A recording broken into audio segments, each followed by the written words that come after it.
Bismillahirrahmanirrahim. Assalamualaikum warahmatullahi wabarakatuh.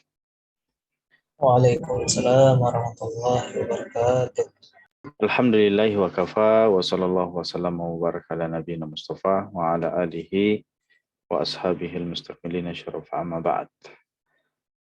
Ikhwah dan akhwat sekalian yang sama dimuliakan oleh Allah Azza wa Jal, alhamdulillah pada kesempatan yang berbahagia ini kita melanjutkan pembahasan kita dalam pembahasan fikih, membahas kitab Safinatu An-Najah karya Syekh Salim Ibn Sumair Al-Hadrami rahimahullahu ta'ala. Di mana pada pertemuan yang lalu kita sudah menyelesaikan pembahasan tentang wudhu, ya. Rukun-rukun wudhu. Dan pada kesempatan yang berbahagia ini kita akan melanjutkan pembahasan kita pembahasan tentang macam air dan hukumnya, ya. Macam air dan hukumnya. Baik, kita bacakan terlebih dahulu ya matannya, di mana kata penulis rahimahullah, al-ma'u qalilun wa katsirun. Air itu terbagi menjadi dua, ada air qalil, ya. Qalil itu artinya sedikit, wa katsir, dan ada air yang banyak. Kemudian beliau menyebutkan definisi daripada air yang sedikit dan air yang banyak. Al-qalilu maduna al-qullatain. Air yang sedikit adalah yang kurang dari 2 kullah. Air yang kurang daripada 2 kullah. Wal katsiru qullatani fa aktsar. Sedangkan air yang banyak itu adalah 2 kullah atau lebih. Setelah beliau menjelaskan tentang definisi daripada air yang sedikit dan air yang banyak, di sini penulis mau menyebutkan hukumnya, di mana beliau mengatakan al-qalilu yatanajjasu biwuqu'in najasati fihi. Air yang sedikit akan berubah menjadi najis, ya, atau ternajisi biwuqu'in najasati fihi, dengan kemasukan najis di dalamnya. Wa illam yataghayyar, walaupun air itu tidak ada perubahan. Wal ma'ul katsir, sedangkan air yang banyak la yatanajjasu, tidak ternajisi, ya, dengan masuknya najis ke dalamnya, illa, kecuali idza taghayyara ta'muhu, jika rasanya berubah, ya, kecuali jika rasanya berubah, au launuhu, atau warnanya, au rihuhu, atau aromanya, ya. Nah, ini yang kita akan bahas pada kesempatan yang berbahagia. Baik. Ikhwas sekalian yang sama dimuliakan oleh Allah Azza wa Jalla. Pertama, karena pembahasan kita adalah pembahasan tentang air, ya. Dan air ini sebagaimana kita jelaskan adalah di antara media dalam thaharah, ya. Yang kita istilahkan dulu dengan wasailut thaharah, ya. Wasailut thaharah. Karena thaharah ada maqasid dan ada wasail, ada tujuan dan ada wasilah. Kalau tujuannya, ya kita sudah sebutkan, di antara tujuannya adalah wudu, mandi, tayamun, menghilangkan hadas, ya. Menghilangkan najis, ya. Nah, itu maqasid, tujuan daripada taharah. Sedangkan wasilahnya, medianya juga ada 4. Air, kemudian debu atau tanah, kemudian hajar, kemudian samak, ya. Itu adalah media daripada taharah. Salah satu media yang kita sudah bahas adalah hajar. Itu sudah kita bahas di awal Dan sekarang kita akan membahas media yang kedua, yaitu air.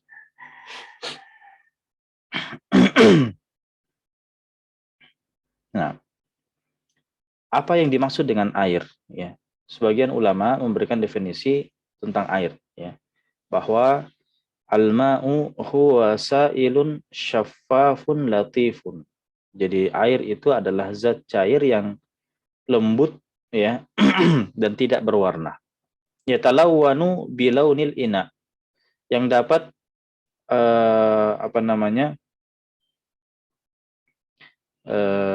yang dapat berwarna sebagaimana warna medianya, ya, bejananya. Apa warna bejananya? Ya begitu juga warna airnya. Ya, kalau kita pakai bejana atau timba warna hijau, kemasukan air, ya airnya juga kelihatan warna hijau. Nah, yakhluqullahu ar-rayya inda tanawulihi, di mana Allah Subhanahu wa taala dengan izin Allah Subhanahu wa taala bisa menghilangkan apa? Rasa haus ketika meminumnya, ya, minum air, ya. Artinya ya semua atas izin Allah.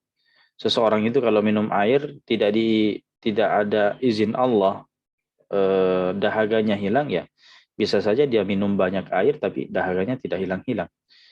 Ya, jadi ketika kita minum air, ya, aktivitas kita minum air itu adalah ciptaan Allah. Usaha kita minum air itu adalah ciptaan Allah. Kemudian rasa dahaga yang hilang itu juga adalah ciptaan Allah.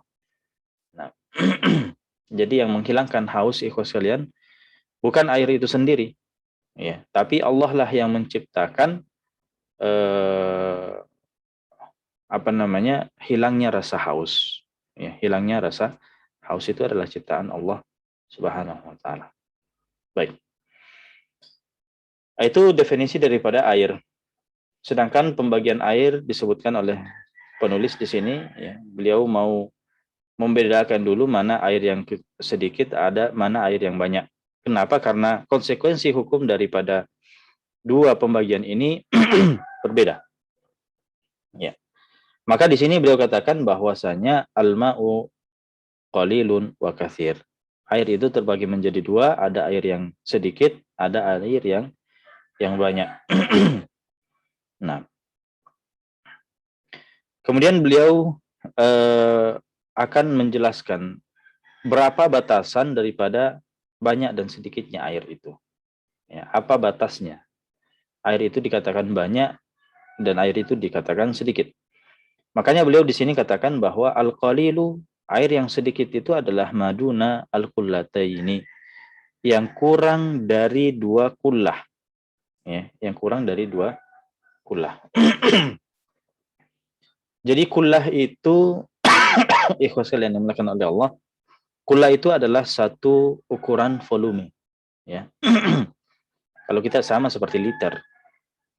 Ya, sama seperti liter. Ya. Itu adalah volume. Nah, kalau kita membawa 2 kullah ini ke dalam ukuran kita sebagai liter, ya, kita temukan bahwa sebagian ulama kontemporer mengatakan bahwa 2 kullah itu adalah 216 liter.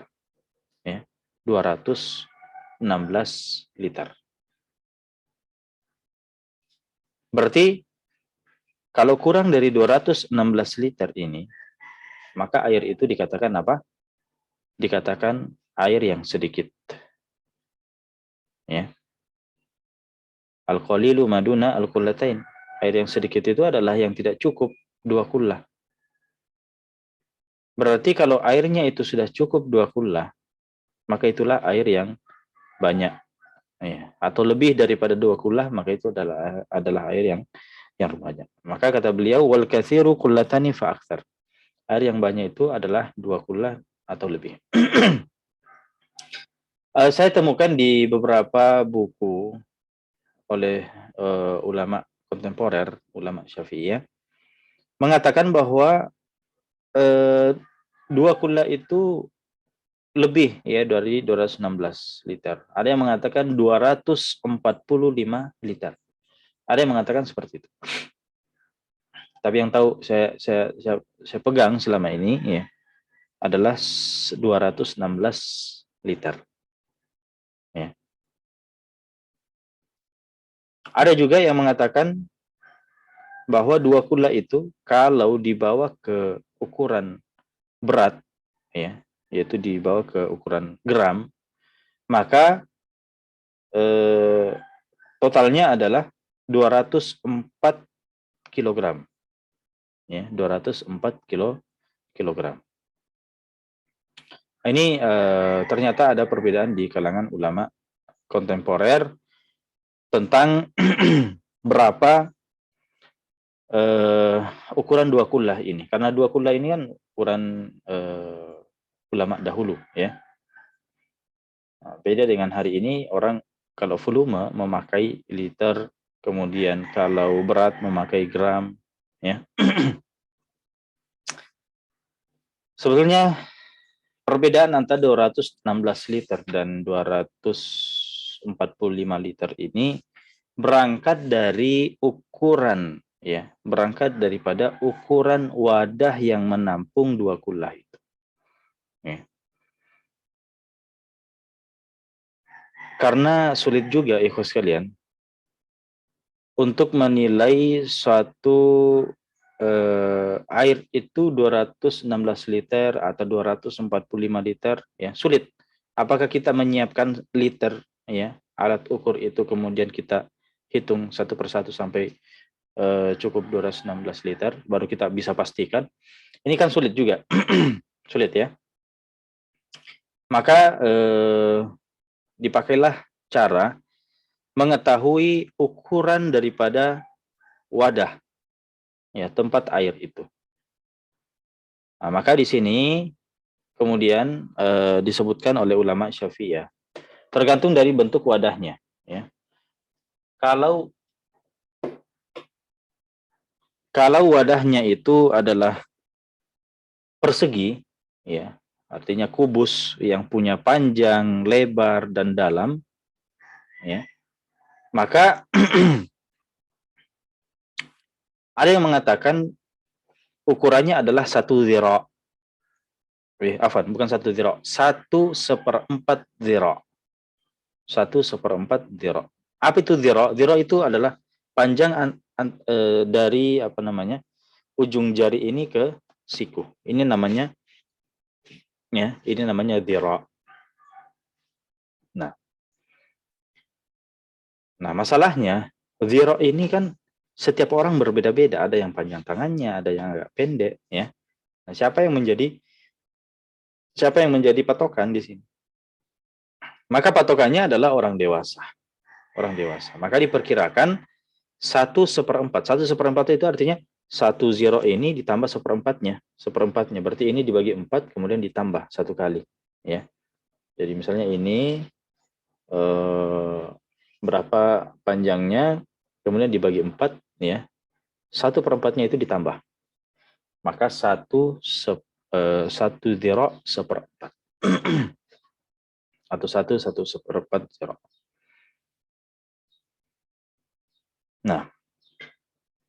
Nah, di sini kemudian berbeda-beda ulama itu. Ada yang mengatakan bahwa 1/1/4 itu adalah 60 cm. Berarti kalau kita katakan 60 cm panjang, lebar, dan dalam suatu wadah tempat air itu, kalau bentuknya adalah persegi, maka itulah yang menampung 216 liter air, ya, 216 liter air. Ada juga yang mengatakan lebih daripada 60 cm. Ada yang mengatakan 62,4 cm, ya, 62,4 cm. Jadi intinya di situ bahwa berapa sih hakikat panjang daripada 1/4 itu, ya. Ada yang mengatakan 60 cm, ada juga yang mengatakan 62,4 cm. Nah, berarti kalau ukurannya adalah kubus berarti dikali ya 62,4 ya kali itu panjangnya kali lebarnya kali tinggi atau dalamnya. Maka muncullah 245 liter air. Ya, kalau itu di total maka volume air yang ada dalam wadah itu adalah 245 liter air. Nah, di sini asal muasal kenapa sampai ada mengatakan 216 liter, ada yang mengatakan 245 liter. Dari dua ukuran ini ya kalau kita mau yang lebih mudah ya sebenarnya 216 liter itu ya sudah cukup ya. Tapi kalau kita mau lebih yang hati-hati ya, maka ukuran 245 liter ini yang lebih hati-hati. Kenapa? Karena kalau kita memakai standar 245 liter ini, maka secara otomatis akan masuk 216 liter tadi. Ya, misalnya kita punya air ya, dua wadah misalnya. Satu itu misalnya 216 liter. Yang satu itu adalah 245 liter. Kira-kira yang bisa dipastikan dua kullah dari dua wadah itu yang mana? Ya, yang bisa dipastikan. Maka yang bisa dipastikan yang bisa dipastikan sebagai dua kullah adalah wadah yang ukurannya yang volume airnya 245 liter. Sedangkan yang 216 liter itu belum bisa dipastikan. Ya. Artinya bisa diterima bahwa 216 liter itu satu kullah, tapi itu sebagian pendapat. Sedangkan pendapat yang lain mengatakan belum cukup.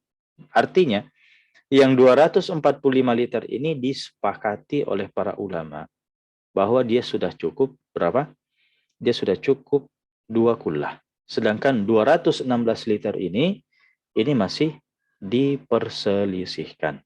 Ya, ada yang mengatakan sudah cukup, ada juga yang mengatakan belum cukup. Makanya saya katakan tadi untuk kehati-hatian maka memakai standar 245 liter itu lebih baik. Ya. Ya kalaupun misalnya ada yang memilih standar 216 liter, maka kita katakan ya itu adalah pendapat yang sah dan bisa diikuti. Baik. Itu ikhwas sekalian yang dimuliakan oleh Allah, kalau ukuran daripada wadahnya itu atau bentuk daripada wadahnya itu adalah kubus ya. Adalah kubus. Tapi tidak semua wadah itu bentuknya kubus. Ada bentuk yang lain. Misalnya apa? Misalnya ada yang bentuk tabung ya. Bagaimana bentuk tabung itu ya? Seperti sumur ya. Seperti sumur. Maka kalau bentuknya itu adalah tabung ya. Maka kalau kita misalnya memang mau memakai standar 216 liter tadi ya, ukuran tabungnya itu adalah tingginya ya, tingginya 120 cm, kemudian diameternya ya, diameternya itu adalah 50 cm. Ya, 50 cm. Kalau kita kembali ke ukuran zira, ya kalau mau pakai zira ya, kita tidak punya meter misalnya ya. Kita mau mengandalkan tangan kita ini saja. Maka kita bisa mengukur bahwa kalau tingginya itu adalah 2,5 lengan. Ya, jadi dua kali lengan kita ini kemudian tambah setengahnya. Itu tingginya. Kemudian diameternya itu adalah satu lengan. Ya, satu zira. Itu diameternya. Titik tengah sampai ke ujung lingkaran ya, karena dia tabung. Misalnya sumur. Ya, kalian tuh mau mengukur sumurnya ya, kira-kira masukkan ya tangan itu kalau sudah misalnya sudah dalamnya itu adalah 2 kali lengan tambah setengah, 2,5 lengan, kemudian diameternya adalah satu lengan, maka kita katakan itu sudah cukup dan airnya penuh ya, airnya penuh, maka kita katakan itu sudah cukup 216 liter. Nah. Baik. Nah, ini pembagian air ya, pembagian air dari segi ukurannya. Jadi air yang sedikit yang cukup 2 kula, sedangkan air yang air yang sedikit yang tidak cukup 2 kula, air yang banyak adalah yang cukup atau lebih daripada 2 kula. Nah,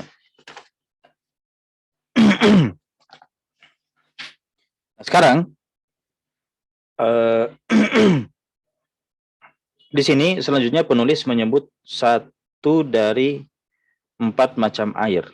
Ya. Jadi ikhwas sekalian dimulakan oleh Allah, penulis di sini mau menyebutkan satu jenis air. Tapi ini hanya salah satu ya, karena ada 4 macam air. Ya. Air itu dari segi kebolehan digunakan untuk digunakan untuk bersuci, ya. Itu terbagi menjadi berapa? Terbagi menjadi 4. Ya, terbagi menjadi 4. Nah.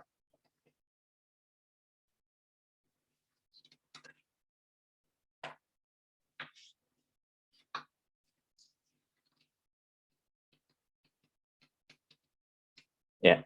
Saya sebutkan di sini, pertama ikhwas sekalian,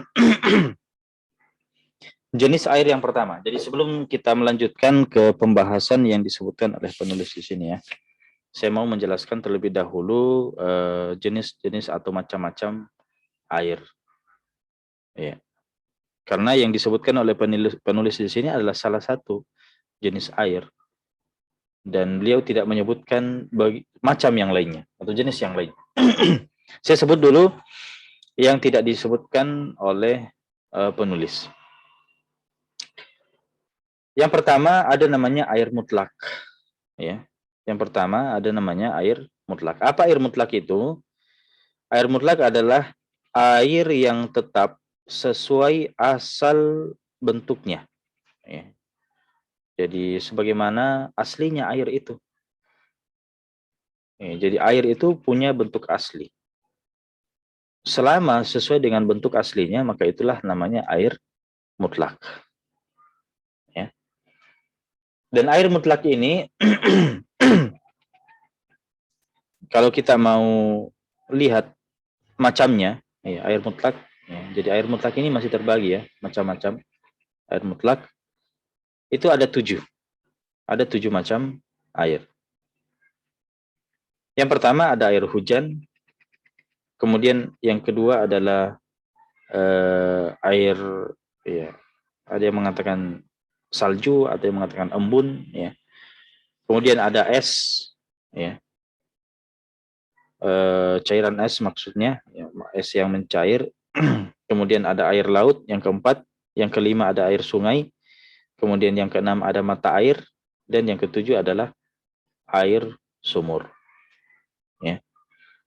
Nah ini 7 macam air mutlak. Dari 7 macam air mutlak ini, kalau kita mau himpun, ya, jadi kalau kita mau jadikan pembagiannya itu dari segi asal usulnya, ya, dari segi asal usulnya, maka 7 air tadi itu bisa kita bagi menjadi 2. Ya, bisa kita klasifikasikan menjadi 2, yaitu air yang turun dari langit pertama, kemudian yang kedua air yang keluar dari dalam bumi. Ya, itu kalau kita mau klasifikasikan 7 tadi itu kita klasifikasikan menjadi 2. Air yang turun dari langit pertama, yang kedua keluar dari dalam bumi. Kalau yang turun dari langit itu ada 3 ya tadi kita sebutkan, ada air hujan, kemudian ada air salju, ya, kemudian ada air embun, ya, air embun. Nah, ma'ul barat. Kalau salju ini yang maksudnya yang tadinya membeku, ya, karena suhu terlalu dingin, kemudian berubah menjadi cair, itulah yang kita maksud air salju. Kemudian air embun ini ya memang air yang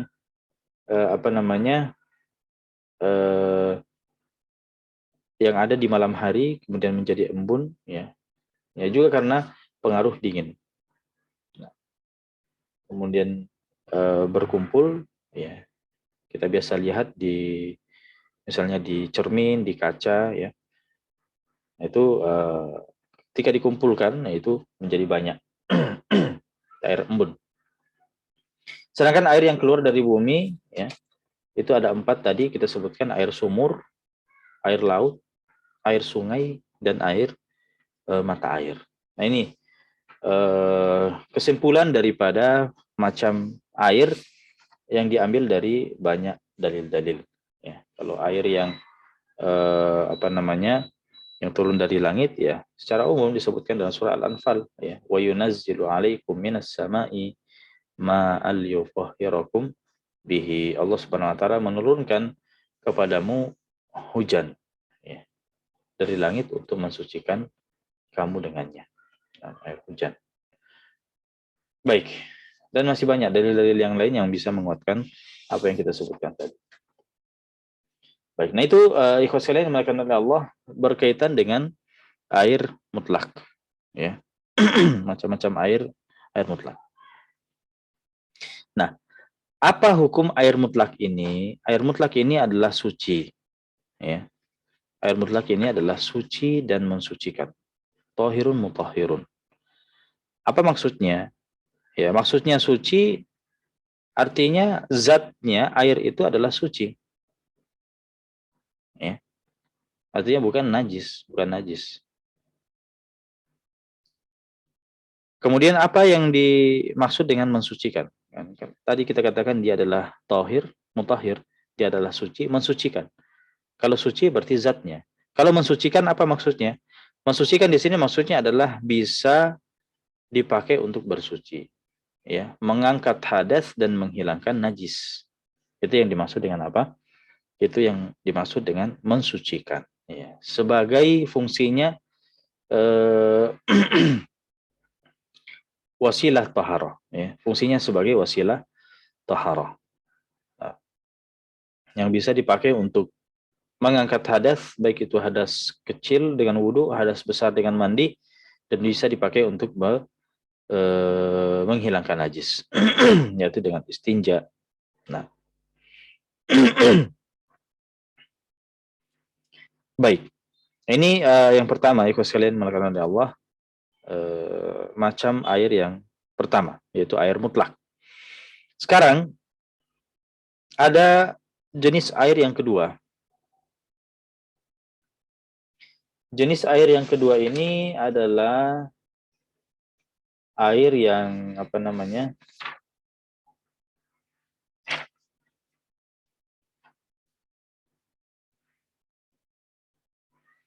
kalau yang kedua ini adalah air yang mengalami perubahan pada salah satu sifatnya, ya. Air yang mengalami perubahan pada salah satu sifatnya.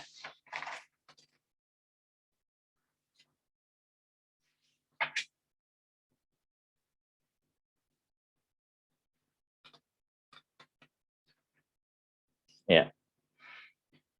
Salah satu air kan mempunyai 3 sifat, ya. Ada rasa, ada warna, ada aroma, ya. Nah, kalau salah satu daripada sifatnya itu berubah, ya. Pertama, dengan perubahan yang banyak, ya. Jadi kita katakan tadi ada perubahan. Dan perubahannya itu apa? Perubahannya itu banyak. Ya. Kemudian yang kedua adalah berubah karena sesuatu yang suci, mencampurinya. Sesuatu yang suci mencampurinya. Ya.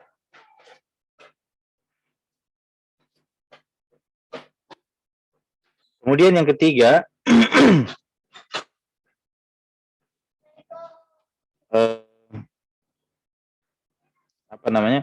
Yang pertama tadi kan berupa perubahan yang banyak. Kemudian yang kedua dengan sesuatu yang suci, ya. Kemudian yang ketiga dengan yang mencampuri, ya. Jadi ada sesuatu yang mencampurinya. Nah, itu yang ketiga. Kemudian yang keempat adalah air tidak memerlukannya. atau memungkinkan menjaga air darinya. Artinya, sesuatu yang mencampuri air itu adalah sesuatu yang memang sebetulnya air itu tidak butuh campuran itu. Ya, tidak butuh terhadap campuran itu. Ya, saya jelaskan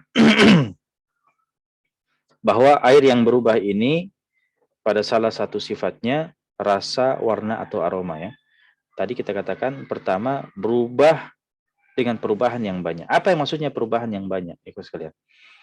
Perubahan yang banyak adalah perubahan yang menghilangkan nama air. Ya, jadi memang nama airnya itu hilang. Misalnya apa? Misalnya tadinya air putih, ya, air putih, air asli untuk diminum. Tapi setelah tercampur dengan susu, ya, akhirnya namanya berubah menjadi apa? Menjadi susu.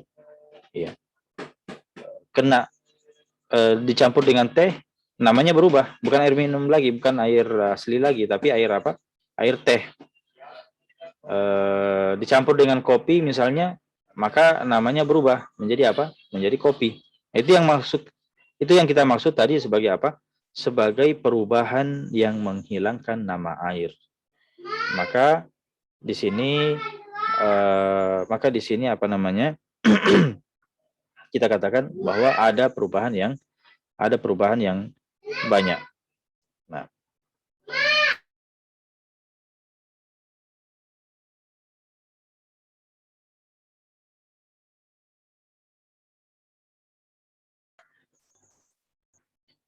Nah, kemudian itu pertama ya, berubah dengan perubahan yang banyak. Kemudian kita katakan juga tadi berubah dengan sesuatu yang suci. Ya, jadi sesuatu yang mencampurnya itu adalah sesuatu yang suci.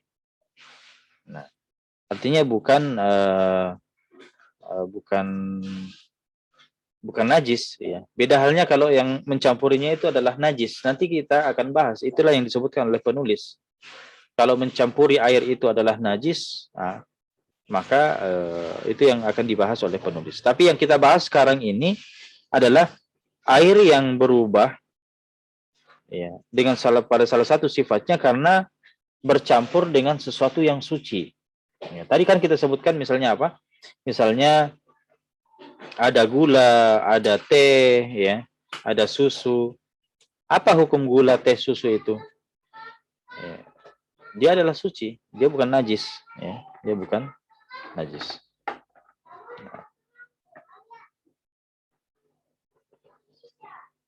Baik. Kemudian yang ketiga adalah dengan yang mencampuri. Ya. Apa maksudnya dengan yang mencampuri di sini?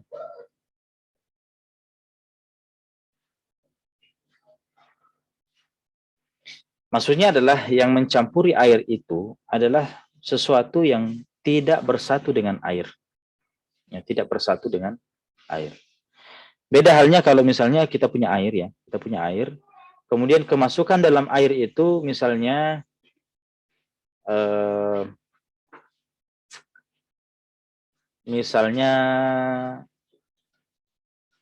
kelereng ya. Saya kasih contoh saja. Misalnya kelereng masuk ke dalam air. Apakah kelereng ini kemudian menyatu dengan air itu? Ya, jawabannya kan tidak. Beda dengan misalnya tadi, misalnya susu, misalnya kopi, misalnya teh, ya. Maka itu kalau tercampur dengan air, itu bersatu. Dan kita tidak bisa pisahkan. Ya, kalau air dengan susu itu sudah bercampur, itu tidak bisa kita kemudian pisahkan antara air dan susunya. Tidak bisa. Ya. Sama dengan air dengan teh. Kita mau pisahkan bagaimana, tidak bisa. Ya, kecuali ampasnya. Ampasnya mungkin terpisah, tapi airnya tetap sudah berubah. Beda dengan air dengan kelereng misalnya. Ya, masuk ke dalam air. Atau air dengan kertas. Ya. Itu masih bisa kita pisahkan ketika apa? Ketika bercampur. Nah. Baik.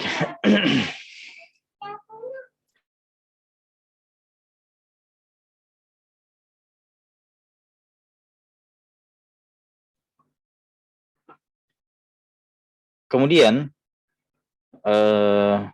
itu yang kita maksud dengan mencampuri ya. Artinya ada istilahnya mukhalid. Ya. Jadi dia bersatu, zatnya itu bersatu. Nah. Kemudian kita katakan tadi juga adalah air tidak memerlukannya.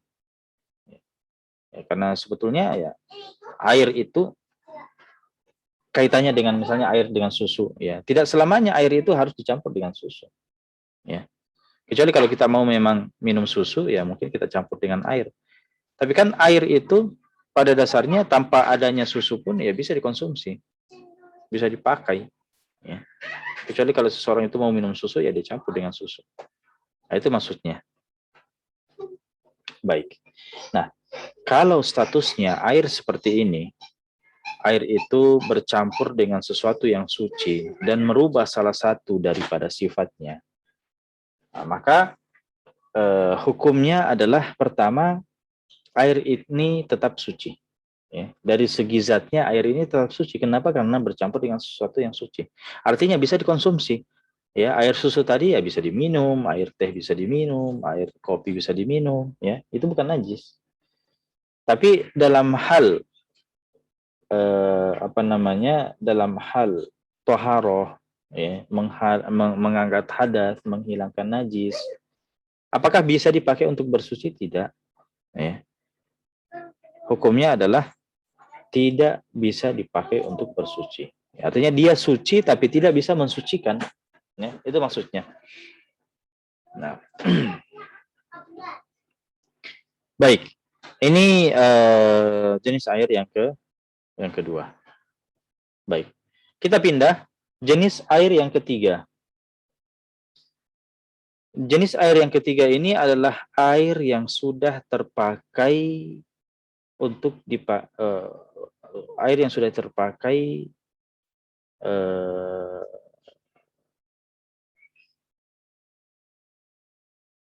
kalau kita berikan istilah ya, kalau kita berikan istilah itu mustakmal, ya, air mustakmal. Artinya air yang sudah dipakai, ya, air bekas, ya, itulah yang disebut sebagai apa? Air mustakmal. Nah, air mustakmal ini, ikhwas sekalian, dikatakan air itu mustakmal jika terpenuhi 4 syarat. Ya. Jika terpenuhi 4 syarat.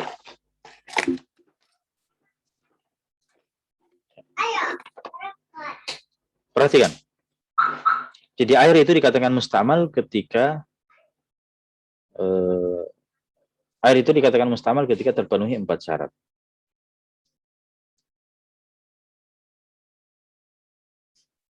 Pertama, volume air itu adalah air yang sedikit.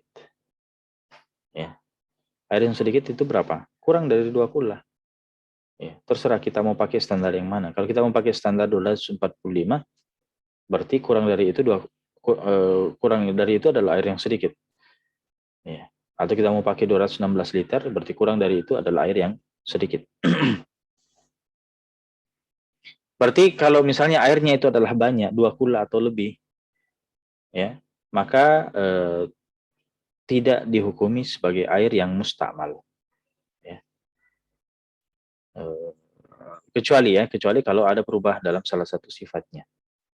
Entah itu rasa, atau aroma, atau warna. Ya. Baik. Itu yang pertama.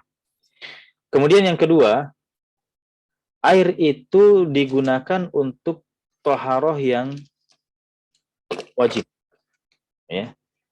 Air itu digunakan untuk toharoh yang wajib. Nah sekarang, apa yang dimaksud dengan toharoh yang wajib? Ya. Karena toharoh itu ada yang wajib, ada yang sunnah. Toharoh itu ada yang wajib, ada yang sunnah. Masih ingat dengan pembahasan wudhu kita? Pembahasan wudhu kita yang lalu, itu sudah kita jelaskan mana rukun-rukun wudhu. Ya, mana rukun-rukun wudhu. Ya. Setelah rukun-rukun wudhu kan kita bahas juga sunnah-sunnah wudhu. Maka yang wajib itu adalah yang berkaitan dengan rukun-rukun wudhu. Itulah yang dimaksud dengan wudhu yang wajib. Berkaitan dengan rukun-rukun wudhu. Dan rukun-rukun wudhu ini yang wajib pada rukun wudhu itu adalah basuhan pertama. Artinya basuhan kedua, basuhan ketiga itu adalah sunnah. Ya. Maka maksud daripada air itu digunakan untuk taharah yang wajib, ya. Maka contohnya misalnya kita ini sekarang dalam keadaan tidak dalam keadaan wudhu, ya. Kita sudah buang air kecil misalnya. Berarti status kita apa? Hadas kecil. Maka beberapa perkara tidak boleh kita lakukan sebelum kita apa? Wudhu. Misalnya sholat. Tidak boleh kita sholat sebelum wudhu. Nah, maka untuk mengangkat hadas kecil itu kita wudhu. Dan wudhu yang wajib-wajib di sini adalah pertama, semua rukun wudhu. Kemudian yang kedua adalah basuhan pertama. Ya, ingat, itulah yang dimaksud dengan apa? Itulah yang dimaksud dengan taharah yang wajib. Ya, karena ada bagian-bagian wudhu yang sunnah.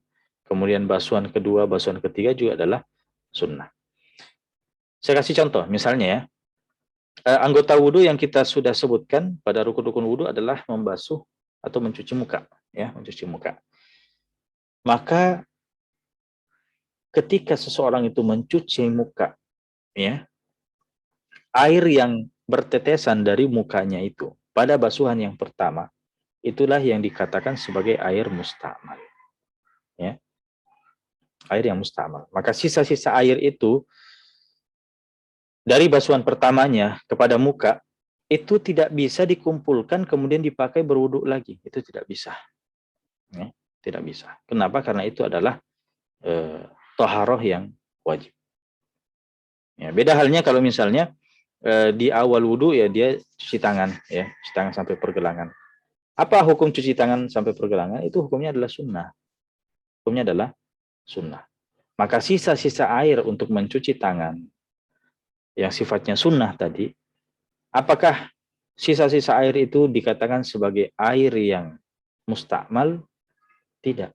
Kenapa? Karena itu adalah wudhu yang sifatnya sunnah. Beda dengan basuhan muka tadi, ya, basuhan pertamanya. Adapun basuhan kedua, basuhan ketiga, ya itu tetap sisa airnya itu adalah bukan mustakmal, tapi basuhan yang pertama. Ya. Paham ya? Jadi itulah yang dimaksud dengan syarat kedua daripada air itu dikatakan mustakmal. Pertama tadi airnya adalah sedikit, volumenya sedikit. Kemudian yang kedua air itu digunakan untuk taharah yang wajib. Ya. Nah, sama seperti mandi, ya. Seorang itu mandi wajib, misalnya mandi junub, maka ketika basuhan pertamanya menyisakan air dari tubuhnya, maka kita katakan sisa-sisa air itu adalah mustakmal, ya, adalah mustakmal. Beda kalau misalnya mandinya adalah mandi sunnah, ya, misalnya mandi apa? Mandi karena kedinginan, ya, mandi karena kepanasan, mau mendinginkan badan, atau mandi, termasuk mandi Jumat dalam mazhab Syafi'i, itu sisa-sisa airnya itu masih bisa untuk digunakan toharoh. Kenapa? Karena mandinya itu adalah mandi yang sunnah. Nanti kita akan bahas, insya Allah, berkaitan dengan mandi. Nah, kemudian syarat yang ketiga daripada air mustakmal itu adalah air tersebut terpisah dari badan. Ya, air tersebut terpisah dari badan. Artinya memang sudah dipakai. Kita tadi cuci muka misalnya di ketika wudhu, ya, basuhan pertamanya, air yang terpisah dari muka itu itulah yang apa? Itulah yang dikatakan sebagai mustakmal. Adapun air yang masih lengket di muka atau misalnya air yang masih lengket di tangan, kemudian tangan itu masuk ke dalam apa? Masuk ke dalam bejana, apakah mengubah status air yang ada dalam bejana itu menjadi mustakmal? Ya, kita lihat kalau memang kita masukkan tangan kita ke dalam bejana itu dan menetes air itu, ya, sedangkan kita tadi apa? Sudah sudah mencuci tangan, ya, basuhan yang pertama. Sisa airnya itu kalau menetes dalam bejana dan air yang dalam bejana itu, air yang ada dalam wadah itu adalah air yang sedikit, maka bisa mengakibatkan air itu menjadi mustakmal. Tapi kalau tidak terpisah, ya air itu tetap di tangan kita, tidak menetes, dan tangan kita yang masuk ke dalam apa? Tangan kita yang masuk ke dalam wadah, ya, maka itu kita katakan bahwa pertama air itu belum terpisah dari badan, berarti belum mengakibatkan air itu adalah musta'mal. Tapi masalah memasukkan tangan itu ke dalam air, ya, agar tidak menjadikan air yang ada dalam wadah itu sebagai air yang musta'mal, maka di sini perlu ada niat bahwa ketika kita memasukkan air ke dalam ke dalam wadah itu, agar tidak menjadikan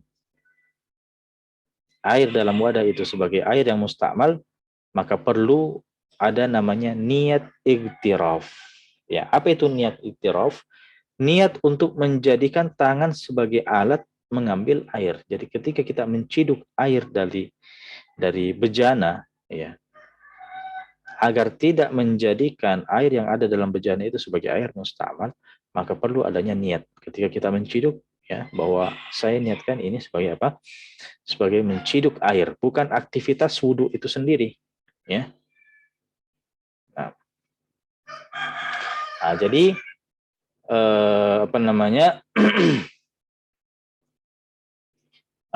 setelah kita ada niat iktiraf itu, maka sisa air yang ada di dalam bejana itu tidak menjadi apa? Tidak menjadi musta'mal. Nah, baik. Sebetulnya masalah niat iktiraf ini, niat untuk menciduk air ini ada perbedaan pendapat, ya, di kalangan para ulama. Ada yang mengatakan wajib, ya, apalagi kalau misalnya ada airnya itu adalah air yang sedikit, ya. Kalau tidak iktiraf maka menjadikan air itu sebagai apa? Air musta'mal. Ini menurut pendapat yang kuat dalam mazhab Syafi'i. Sedangkan menurut pendapat yang lain, misalnya pendapatnya Ibn Abdissalam, kemudian Imam Ghazali, kemudian Bamakhramah, ya, mengatakan bahwa niat iktiraf ini tidak wajib dan airnya tidak menjadi musta'mal. Itu pendapat yang lain dalam mazhab. Tapi yang kuat dalam mazhab itu adalah iktiraf ketika kita mau menciduk air dari bejana yang dari wadah yang di dalamnya airnya sedikit, nah, maka wajib untuk niat iktiraf, menjadikan itu sebagai aktivitas menciduk, bukan aktivitas wudhu itu sendiri. Nah, sekarang kapan seseorang itu berniat untuk iktiraf? Kapan seseorang itu berniat untuk apa? Untuk menciduk air itu. Nah, waktu niat iktiraf ini adalah setelah mencuci wajah dan sebelum memasukkan kedua tangan ke dalam wadah, ya. Jadi setelah kita mencuci wajah, ya.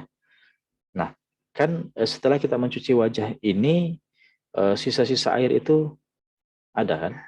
Karena itulah yang wajib dalam wudhu. Ya, rukun pertama dalam wudhu itu adalah mencuci wajah bersama dengan niat.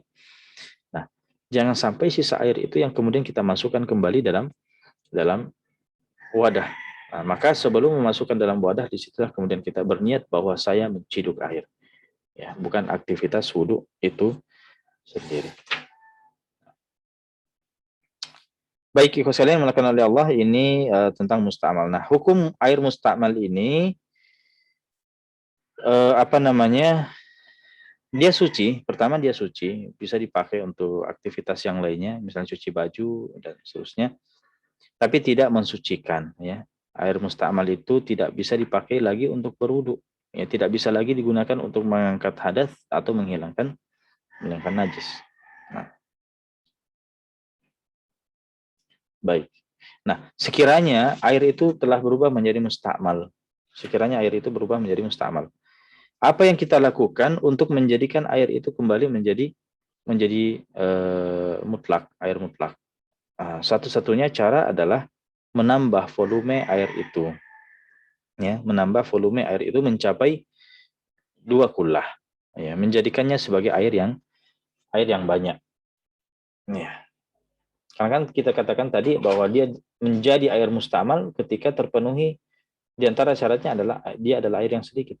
Nah, ketika airnya adalah banyak, maka tidak dikatakan mustamal. Jadi Kalau sudah terlanjur jadi mustamal, ya tambah aja volumenya menjadi 216 liter atau 245 liter. Baik, nah sekarang tibalah kita pada jenis air yang keempat. Jenis air yang keempat itu adalah air yang najis, ya, air yang najis. Maka disinilah beliau menyebutkan bahwa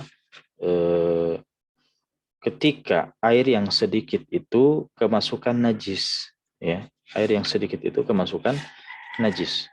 Yang pertama, apa itu najis? Najis ini sebenarnya pembahasannya tersendiri ya. Nanti kita akan bahas secara tersendiri apa yang dimaksud dengan najis, apa-apa saja termasuk najis yang jika masuk ke dalam air bisa mengubah status air itu. Nah, yang jelasnya di sini beliau katakan bahwa air ternajisi itu ketika kemasukan najis dan ketika airnya itu adalah sedikit kurang dari 2 kullah, kemudian kemasukan najis, ya, dan najisnya ini bukan najis yang dimaafkan, karena najis itu terbagi menjadi dua ya, ada najis yang dimaafkan, ada najis yang tidak dimaafkan. Ya, beda halnya kalau najis itu dimaafkan maka ya, tidak masalah. Tapi kalau misalnya najisnya itu bukan najis yang dimaafkan, ya, masuk ke dalam air yang tercampur dengan air yang sedikit tadi, maka kita katakan otomatis air itu menjadi najis. Ya. Walaupun tidak ada perubahan.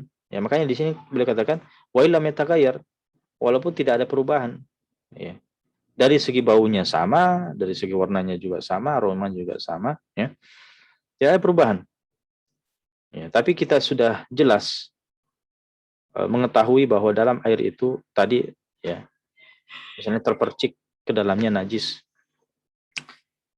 Nah, maka kita katakan secara otomatis air itu menjadi najis walaupun tidak mengalami perubahan. Nah.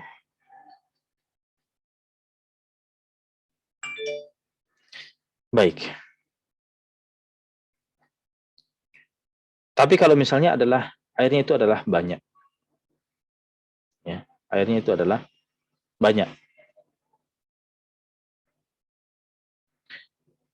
Maka kemasukan najis, ya, jatuhnya benda najis ke dalamnya, maka kita perlu melihat salah satu dari 3 sifatnya. Kalau ada perubahan dari salah satu 3 sifatnya itu, maka barulah kita hukumi najis. Kalau tidak ada perubahan, maka tetap kita hukumi sebagai apa? Sebagai suci. Ya. Nah.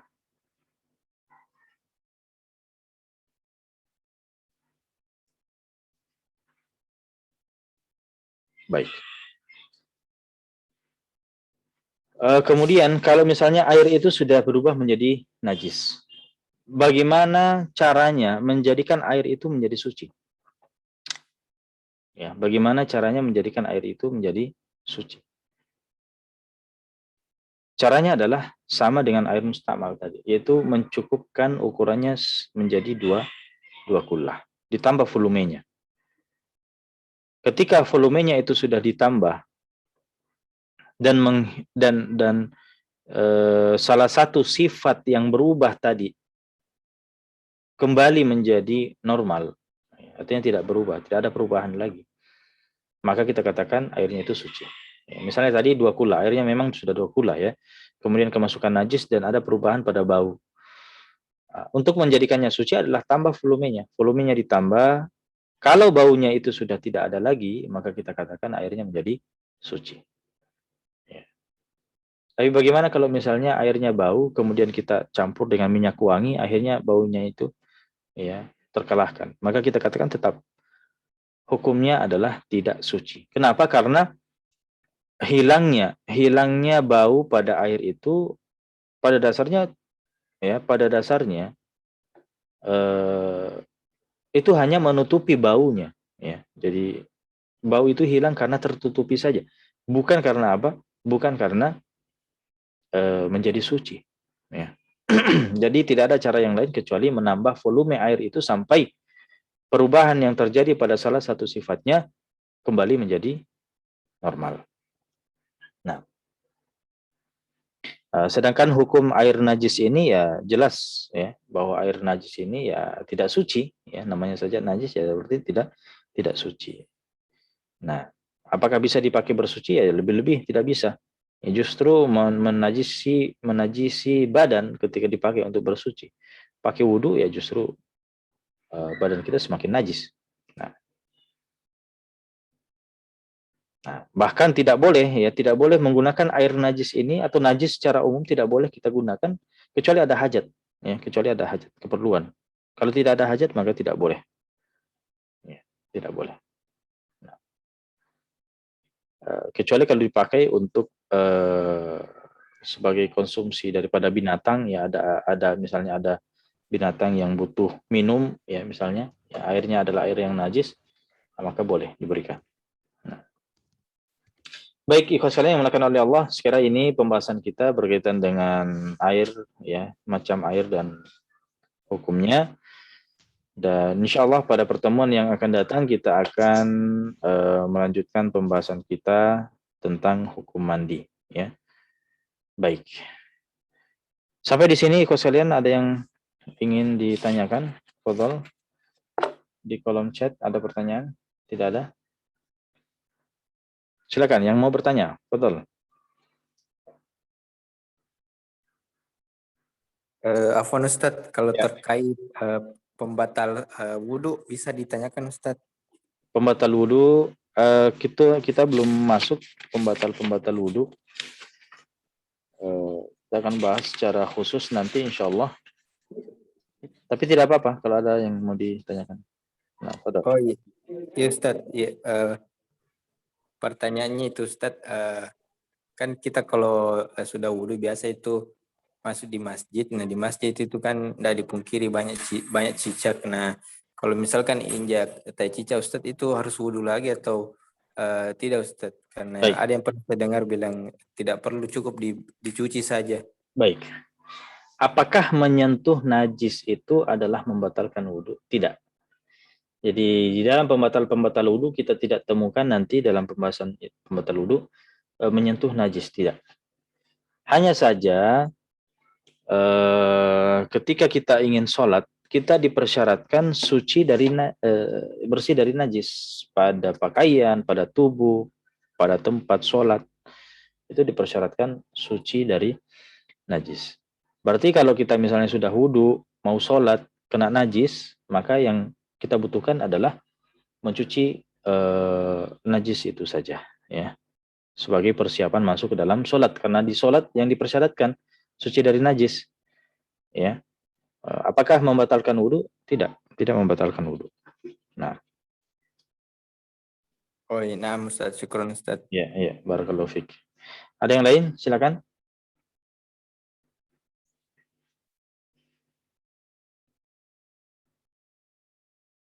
Tidak ada lagi? Afwan, kami Ya, silakan.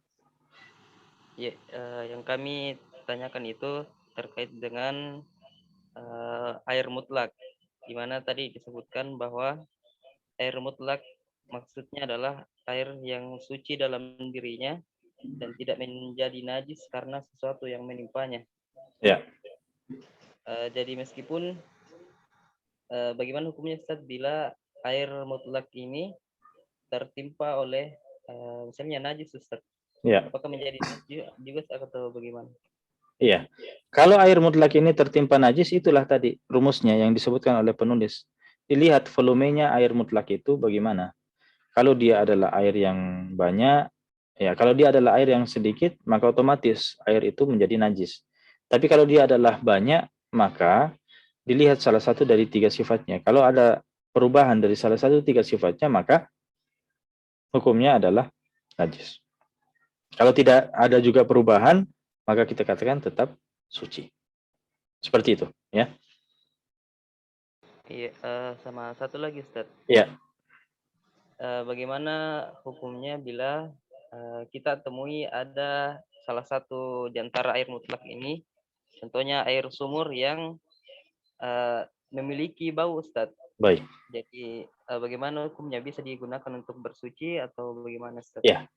Jadi air mutlak tadi kita sebutkan yang ada 7 jenis itu atau kita klasifikasikan menjadi dua jenis ya, air yang turun dari langit atau air yang muncul dari dalam bumi.